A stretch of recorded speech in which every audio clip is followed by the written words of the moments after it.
మిత్రమా, జీవితంలోని ప్రతి క్షణం కూడా నిర్ణయాల మీదే ఆధారపడి ఉంటుంది, అవునా? ప్రతి ఒక్క అడుగులోనూ రెండో అడుగు గురించి నిర్ణయం తీసుకోవాల్సి వస్తుంది. ఇక నిర్ణయం తన ప్రభావాన్ని తప్పకుండా వదిలే వెళుతుంది. నేడు తీసుకున్న నిర్ణయం భవిష్యత్తులో సుఖానికో లేక దుఃఖానికో తప్పకుండా కారణమవుతుంది. కేవలం ఇది తనకే కాదు, తనతో పాటు తన కుటుంబానికి కూడా, అలాగే రానున్న తరతరాలకి కూడా. అర్థమైందనుకుంటా. ఎవరో మిమ్మల్ని జీవితంలో విజేతవి కావు అన్నా, అసలు విజయాన్ని సాధించలేవు అన్నా, ఎవరు వెక్కిలిగా నవ్వినా, ఎవరు హేళనగా మాట్లాడినా, మీరు మాత్రం ఒకటే నిర్ణయించుకోండి. మీరు చెయ్యాలి అనుకున్నది ఏదేమైనా సరే అయ్యే తీరాలి. ఇక దేన్ని కూడా లెక్క చేయకండి, దేన్ని పట్టించుకోకండి. ఎంత కష్టమైనా పడండి. అందరూ వెక్కిలుగా నవ్వుతున్న వారికి వీలైతే సమాధానం చెప్పగలిగితే చెప్పండి, లేదంటే వారికి సమాధానం చెప్పడం మీ గమ్యం కాదు అనుకుని గుర్తుంచుకోండి. ప్రతి వారి దగ్గరికి వెళ్ళి మీరు ఇలా అన్నారు, దానికి సమాధానం ఇది అంటే ఇదా మన బ్రతుకు? ఇది కాదు కదా. ముందు మన బ్రతుకు గురించి చూడండి. నీతో నువ్వు మాత్రమే పోల్చుకో మిత్రమా. నిన్నటి రోజున ఎలా ఉన్నావో, ఈ రోజున ఎలా ఉన్నావో, రేపటి రోజున ఎలా ఉంటావో అది నీతో నువ్వు మాత్రమే పోల్చుకో. ఇతరులతో పోల్చుకుంటే జీవితాంతం నీకు అసంతృప్తి తప్ప మరేమీ మిగలదని గుర్తుపెట్టుకోండి. మనకు కాలం కలిసి రాకుంటే బాధ తప్పకుండా కలుగుతుంది. సాక్షాత్తు ఆ భగవంతుడు కూడా కాలానికి తలవంచక తప్పదు. విజయం అప్పుడప్పుడు పిరికివాడికి కూడా లభిస్తుంది, కానీ కీర్తి యశస్సు శౌర్యవంతుడికే లభిస్తుందని మర్చిపోకండి మిత్రమా. మనిషికి ఎంతో చవకగా దొరికే సుఖం ఏమిటంటే మాట్లాడడం, అవునా? మనకు భగవంతుడు మాటను ఎంత గొప్పగా ఇచ్చాడంటే, మాట అనేది ఇతరులు ఏ ప్రాణులు కూడా లేదు, కేవలం మనుషులకు మాత్రమే ఉంది. మాటలతో ఎంత కష్టంలో ఉన్న వారినైనా ఓదార్చవచ్చు, అలాగే నా అనుకున్న వారినైనా సరే మరణించేలా చేయవచ్చు. ఎలాగైతే రావణాసురుడు మాటలాడిన మాటలకు సీతమ్మ తల్లి మరణించాలి అనుకుందో, ఎలాగైతే హనుమంతుడు మాట్లాడిన మాటలకు సీతమ్మ తల్లి బ్రతుకుదామనుకుందో, సరిగ్గా అలాగే మీకు అర్థమయ్యే ఉంటుందనుకుంటా. మాట అనేది ఎంత శక్తివంతమైనదో అంతటి శక్తివంతమైన మాటకి ఆధారం పెదవులు. ఈ పెదవులు కదులుతూ ఉండడం గొప్ప కాదు, జీవితంలో ప్రయత్నపూర్వకంగా పెదవులు కదలకుండా ఉంచడం గొప్ప. అందుకే మహాత్ములు ఎప్పుడు కూడా మౌనవ్రతం చేస్తూ ఉంటారు. అసలు మనిషి జీవితంలో చిట్ట చివరిసారిగా పొందాల్సిన స్థితి ఏమిటంటే అది మౌనమే. సీతమ్మ రాముడిని కోరలేదు, విదే కలిపింది. రాముడు తనని అడవిలోకి రమ్మని బ్రతిమాలలేదు, సీతమ్మ రాముడు వెంటే కదిలింది. కోరితేనో బ్రతిమాలితేనో మనతో ఉండేవారు బహుశా ఎప్పటికీ మనవాళ్ళు కాలేరేమో. నువ్వు ఒకరి మీద ఆధారపడినంతసేపు నీ శక్తి ఎంతో నువ్వు ఎప్పటికీ తెలుసుకోలేవు మిత్రమా.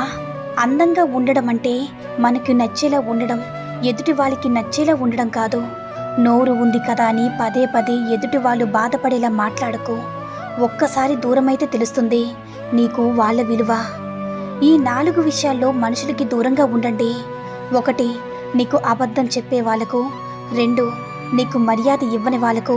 3, నిన్ను కించపరిచి హేళనగా మాట్లాడేవారికి. 4, నిన్ను పట్టించుకునే వారికి. మిత్రమా, నలిగినంత మాత్రాన కరెన్సీ నోటు విలువ తగ్గదు. మనిషి ఓడిపోయినంత మాత్రాన జీవితం ఆగిపోతూ. బాధ వేరొకరిది అయినప్పుడు ఓదార్చడం చాలా తేలిక, ఆ బాధ మనదైనప్పుడు ఓర్చుకోవడం చాలా కష్టం మిత్రమా.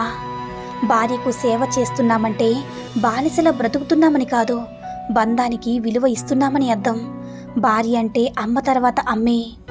మోసం చేసిన వాళ్ళు ఏమి బాగుపడతారని అనుకుంటాం, కానీ దాదాపుగా బాగుపడిన వాళ్ళందరూ కూడా మోసం చేసిన వాళ్ళే.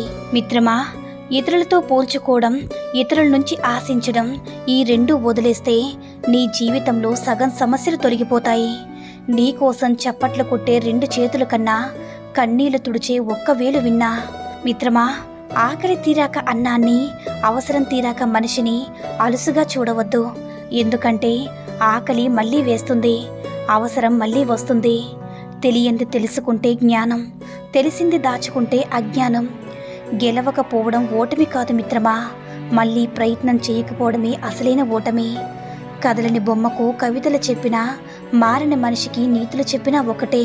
మిత్రమా, నువ్వు మంచివాడివిని అనిపించుకోవడానికి ఇతరులను చెడ్డవాళ్ళను చెయ్యొద్దు. కోపంతో సమాధానం చెప్పకు, సంతోషంతో వాగ్దానాలు చేయకు, ఒత్తిడితో నిర్ణయాలు తీసుకోకు మిత్రమా.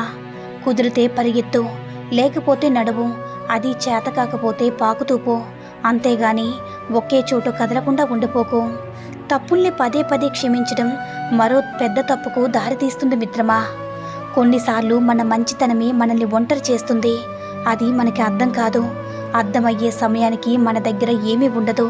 మన కళ్ళలో కన్నీరు, గుండెలో బాధ తప్ప. ఒక్కటి గుర్తించుకో మిత్రమా, నిన్ను ఇష్టపడే వాళ్ళను వాడుకోవద్దు, నీ అవసరం ఉన్న వాళ్ళను తప్పించుకోవద్దు, నిన్ను నమ్మిన వాళ్ళను మోసం చేయవద్దు, నిన్ను గుర్తించుకునే వాళ్ళను మర్చిపోవద్దు మిత్రమా. ఆడవారి అందం వారి ముఖంలో ఉండదు, వారి నిజమైన ప్రేమలో, వారి నడకలో ఉంటుంది. మగవారి అందం వారి ఆస్తిలో, సంపాదనలో ఉండదు, వారు స్త్రీకి ఇచ్చే మర్యాదలో ఉంటుంది. ఇతరులు తక్కువ చేసి మాట్లాడితే నీ స్థాయి గొప్పగా ఉంటుందో లేదో తెలియదు, కానీ నీ వ్యక్తిత్వం తప్పకుండా దిగజారిపోతుంది మిత్రమా. ఆస్తులు ఎక్కువ ఉన్నవారి కంటే ఆప్తులు ఎక్కువగా ఉన్నవారే అధిక సంపన్నులు. అందరితో కలిసి చెడ్డదారుల్లో వెళ్లే బదులు ఒంటరిగా మంచి దారిలో వెళ్లడం మేలు. నిడంబరత స్నేహితులను పెంచుతుంది, గర్వం శత్రువులు పెంచుతుంది. మిత్రమా, మనిషి తొందరగా పాడయ్యేది, అలాగే ఎక్కువ పాపాలను మూట కట్టుకునేది మాటల వల్లే. ఎందుకంటే మనిషికి ఇతరులను చులకనగా చూసి వెటకారంగా మాట్లాడడంలో ఒక సంతోషం ఉంటుంది. అది మితిమీరితే తప్పకుండా వారి పాపాలన్నీ కూడా మూట కట్టుకున్నట్లే. దోషం దొర్లకుండా ఉండాలి అంటే మనిషి ఎప్పుడు కూడా తక్కువగా మాట్లాడాలి. గుర్తుంచుకోండి, ఆరోగ్యం బాగోలేనప్పుడు అమ్మ విలువ, ఆర్థికంగా దెబ్బతిన్నప్పుడే నాన్న విలువ తెలుస్తుంది కాదంటారా?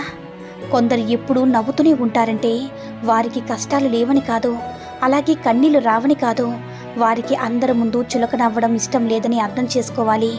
గుర్తుంచుకోండి, అందరూ ధైర్యంగా ఉండండి. ఈ సూక్తుల్లో ఏ సూక్తి నచ్చిందో కామెంట్ చేయండి. ఈ వీడియో కనుక నచ్చినట్లయితే మరిన్ని వీడియోస్ కోసం మన ఛానల్ని సబ్స్క్రైబ్ చేసుకుని మాకు మరింతగా సపోర్ట్ చేయండి. ధన్యవాదాలు.